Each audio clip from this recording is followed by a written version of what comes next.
Hammaga xayrli kun. Bugun sizlar bilan Yaponiyada ishlab chiqarilgan makiyajlarni ketkazuvchi juda ham ajoyib bir klenzing haqida gaplashamiz. Ya'ni yuz tozalash narsasi mahsuloti yuzdagi makiyajlarni ketkazish uchun juda ham yaxshi. Даже ko'zdagi tushlar, keyin tonalni kremlar, rujlarni ketkazish uchun ham juda ham yaxshi.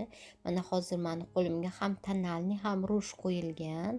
Ketkazish uchun oddiy namlangan qog'oz yordamida rosa artib ko'ryapman. Mana ko'rib turganingizdek ketmayapti, qizarib turibdi. O'shani hozir ketkazish uchun hozir aynan mana shu Yaponiya mahsuloti haqida video qilganim uchun sizlarga ko'rsatay qanchalik ta'siri borligini deb ataylabdan ko'rsatyapman. Mana ketmadi, ko'rib turibsiz qo'limda. Mana hozir bizga paxtacha kerak bo'ladi. Bunaqa diskalarni siz uyingizda bo'lsa, o'shanda agar bo'lmaydigan bo'lsa, aptechniy paxtachalar bo'ladi. O'shalardan foydalanishingiz shart. Hech ham ko'rpalarni, yostiqlarni ichidan olib ishlatmang, chunki yuzingizga har xil bakteriyalar tushishi mumkin.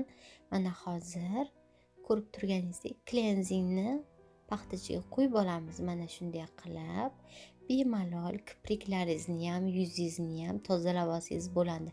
Kiprikdagi tushlarni ham bemalol oboradi. Keyin tarkibida juda ham yaxshi yumshatuvchi, juda ham kam miqdorda yog' bo'lganligi uchun ham yuzingizga ajin tushirmasdan, yuzni tirishtirib tashlamasdan juda ham yaxshi makiyajlarni o'chirib yuboradigan, ya'ni udalit qiladigan juda ham ajoyib mahsulot.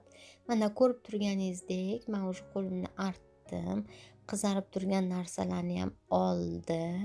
Lekin men hozir qo'limni bosib artganga o'xshab ko'rinyapti, lekin siz yuzingizni bosib artmaysiz. O'zi qog'ozchani yoki paxtachani yaxshilab namlab yuzingizni artib olganingizda qattiq bosmasdan artib olsangiz ham o'zi yuzingizni juda ham toza qilib, juda ham yaxshi qilib qo'yadi. Albatta yuzingizni bu mahsulot bilan artganingizdan so'ng, yuzingizni makiyajlardan xalos qilib olganingizdan so'ng обязательно toza suvda yuzingizni yuvishingiz, chayishingiz shart bo'ladi.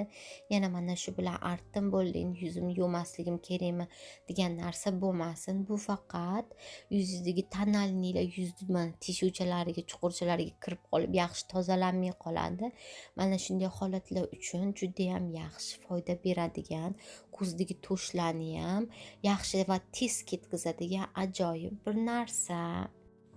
Undan tashqari bilamizki, biz tushlarni yuvayotganimizda ko'zimiz tagida qoralari qoladi va uni ketkazish uchun обязательно boshqatdan ishqalab yuvishga to'g'ri keladi. Ana unday holatlarda ko'z osti terisi juda ham nafis bo'lganligi uchun salqib qolish va undan so'ng esa ko'z tagida va yuz orasidagi bo'g'imchada har xil ajinlar tushishi, ertaroq qarish holatlari ko'p kuzatiladi. Mana shunday holatlarni oldini olish uchun ham siz обязательно yaxshi, sifatli va mana shunaqa tozalovchi ichida обязательно yog'i boridan foydalaning. Ko'z uchun faqat yog'i borgina tozalovchi juda ham yaxshi tushadi. Teringiz yog'li bo'lsin, quruq teri bo'lsin, hammasiga tushaveradi.